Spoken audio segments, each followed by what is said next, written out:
6 বছর ধরে আম বাগানে চাষ করছে, জ্যৈষ্ঠ মাসে দেখবার গাছে আম পাকছে কিনা। বাগানের মালিক গিয়ে দেখে ছোট্ট একটা বাচ্চা গাছের ঢালে বসে পাকা আম পাড়তেছে। বাগানের মালিক কয় আমি খাইনি, পরিবারের কেউ খাইনি, আর তুই আমার গাছে যখন আম পাড়তেছিস তোর বাপকে যা বিচার দেবো রে, তোর বাপকে যা বিচার দেবো। ছেলে খালি মুচকি মুচকি হাসে। বাগানের মালিক বলে হাসিস কেন? বলে আমার বাবা কোথায় খুঁজবা যাবেন, আমার বাবাও তো আর এক গাছের চড়ছে। তাকায় দেখো আর বাপ খালি আম পাড়ে আর বস্তা ভরায়। গাছের নিচে বসেও কাম দেওয়ার বলে আল্লাহ বিচার দেবো কার কাছে? বেটাও চোর বাপও চোর। আজকে বাংলাদেশের বিচারের অবস্থা এমন হয়ে গেছে, জোরে কর কথা ঠিক কিনা?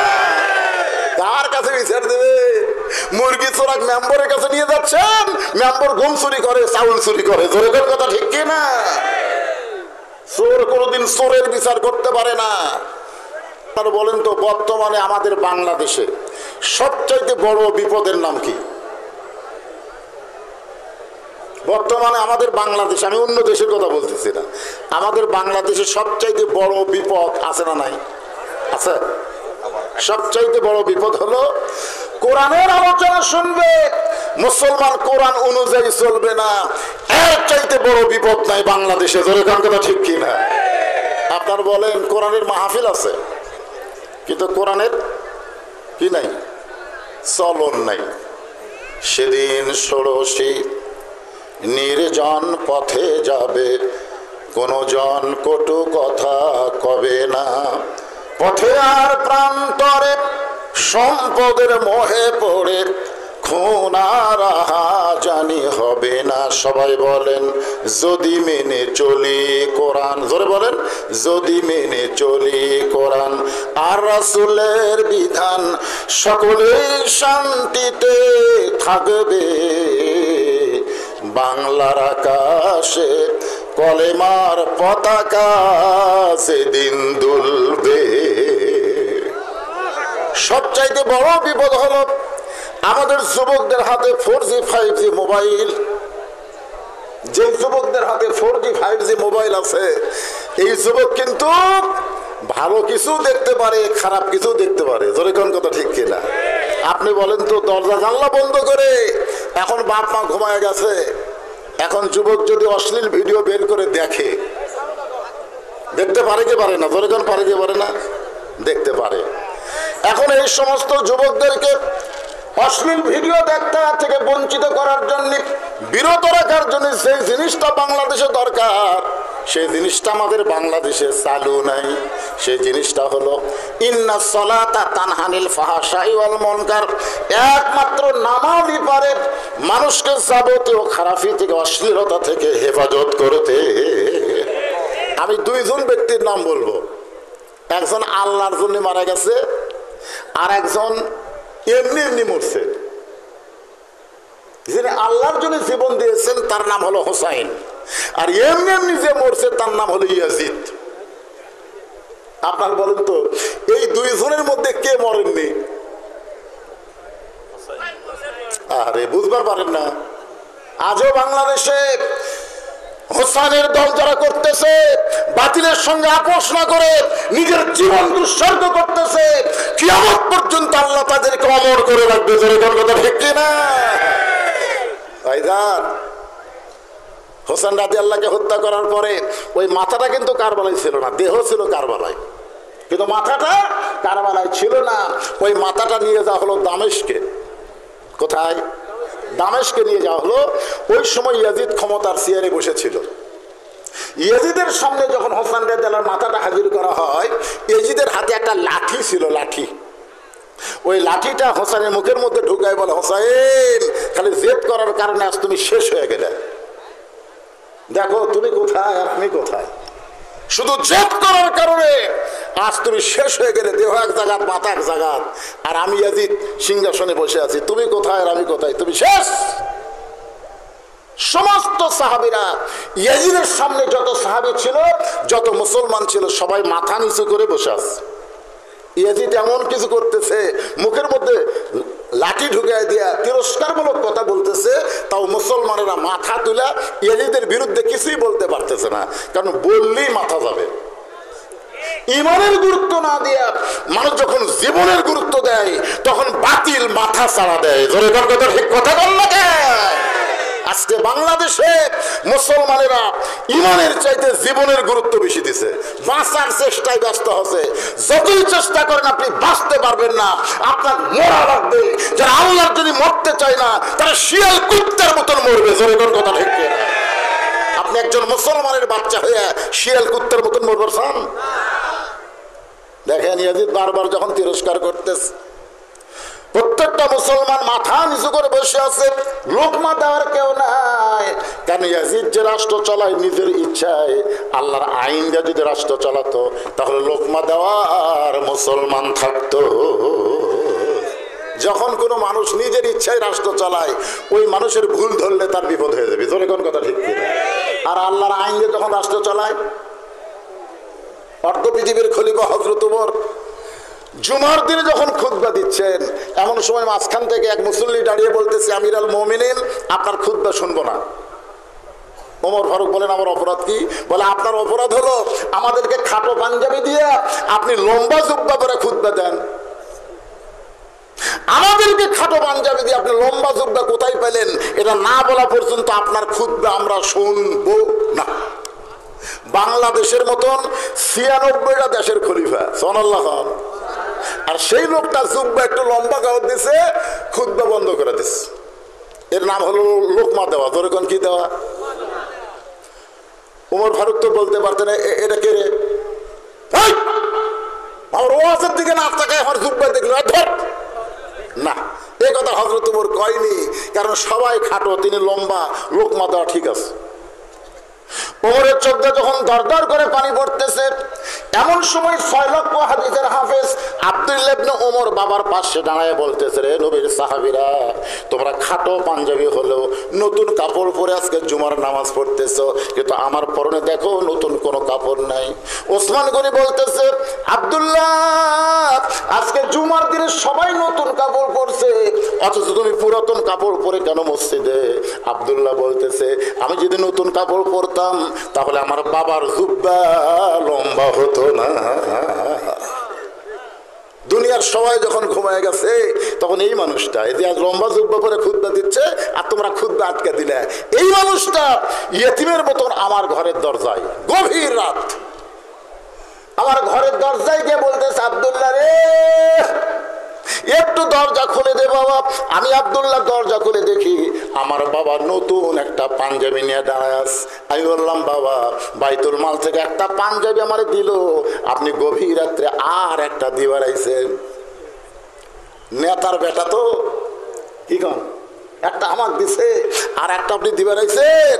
ওমর ফারুক কোরআন থেকে তেলাওয়াত করলেন, ইন্নাল্লাহা ইয়ামুরুকুম আন তুআদ্দুল আমানাতি ইলা আহলিহা ওয়া ইযা হাকামতুম বাইনান নাস আন তাহকুমু বিল আদল। জোরে কোন সুবহানাল্লাহ।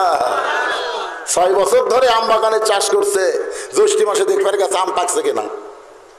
বাগানের মালিক গিয়ে দেখে ছোট্ট একটা বাচ্চা গাছের ঢালে বসে পাকা আম পাড়তেছে। বাগানের মালিক কয়, আমি খাইনি, পরিবারের কেউ খাইনি, আর তুই আমার গাছে চলে আম পাড়তেছিস, তোর বাপকে যা বিচার দেবো রে, তোর বাপকে যা বিচার দেবো। ছেলে খালি মুচকি মুচকি হাসে। বাগানের মালিক বলে, হাসিস কেন? বলে, আমার বাবা কোথায় খুঁজবা যাবেন, আমার বাবাও তো আর এক গাছের চড়ছে। তাকায় দেখো আর বাপ খালি আম পাড়ে আর বস্তা ভরায়। গাছের নিচে বসে কান দেওয়ার বলে, আল্লাহ, বিচার দেবো কার কাছে? বেটাও চোর, বাপও চোর। আজকে বাংলাদেশের বিচারের অবস্থা এমন হয়ে গেছে। জোরে কর কথা ঠিক কিনা? কার কাছে বিচার দেবে? মুরগি চোরাক মেম্বরের কাছে নিয়ে যাচ্ছেন, মেম্বর গম চুরি করে, চাউল চুরি করে। জোরে কর কথা ঠিক কিনা? চোর কোনোদিন চোরের বিচার করতে পারে না। আব্দুল্লাহ বলতেছে, বাবা, তাহলে গভীর রাত্রে এই পাঞ্জাবি নিয়ে আমার দরজায়। ওমর ফারুক বলে, আব্দুল্লাহ রে, এই পাঞ্জাবিটা বাইতুল মাল থেকে আমার জন্য বাজেট করেছে, আমি পরে দেখি পাঞ্জাবিটা খাটো। আগামীকাল জুমার দিনে এই খাটো পাঞ্জাবি পরে আমি যদি খুতবা দেই তাহলে বলতো তোর কেমন লাগবে? আব্দুল্লাহ আফসোস করে বলে, বাবা, তাহলে আপনি পুনরায় বলেন লম্বা একটা জুব্বা যেন আপনাকে ব্যবস্থা করে। ওমর ফারুক বলে, বাইতুল মালের কাছে আর আমি যাবো না, আমি তোর কাছে আইসি বেসা, তোর পাঞ্জাবিটা যদি আমারে দান করে দেশ, আর তোর টামারটা মিলে আমি একটু লম্বা জুব্বা পরে খুতবা দিবার চাই। আমি আমার বাবাকে আমার অংশ দান করেছি, সারা রাত ধরে বাবা তার কাপড় আমার কাপড় একত্র করে লম্বা জুব্বা বানায় এখন খুতবা দেয়। এখন বলো খুতবা শোনা যায় কি না যায়? সমস্ত মুসলমান কান্দার বলে, আল্লাহ তোমার কোরআন দিয়ে যখন রাষ্ট্র চলবে এমন মহান ব্যক্তিদেরকে নেতার আসনে দেখা যাবে, সুবহানাল্লাহ। আর মানুষের তৈরি আইন দিয়ে যখন সমাজ চলবে চোর বাটপারদেরকে দেখা যাবে। জোর কথা কন না কেন? লোকমার দরকার আছে না নাই? কিন্তু না, সব মাথা, সবাই কান দিচ্ছে, বুঝেছেন না? হোসেনের আসলে কান দিচ্ছে, কিন্তু মাথা তুলে, কারণ জীবন বাঁচান ফরজ যায়। মাথা তুলে খালি তাকালি এদিক করে ধর, কেউ আর মাথা তুলতেছে না। সবাই জীবন বাঁচানো ফরজ মনে করে ইমাম যা হয় হোক। সবাই যখন মাথা নিচু করে বসে আছে, এমন সময় 80 বছর একজন বুড়ো মানুষ লাঠিতে ভর দিয়ে দাঁড়ায় গেছে। জোরে কেন সুবহানাল্লাহ। দাঁড়াইছে, বসা থাকা যাবে না, দাঁড়ান লাগবে। অন্যায় অপকর্ম দেখলে আর বসা থাকার সুযোগ নাই, সব মুসলমানকে দাঁড়াতে হবে। জোরে কেন কথা ঠিক?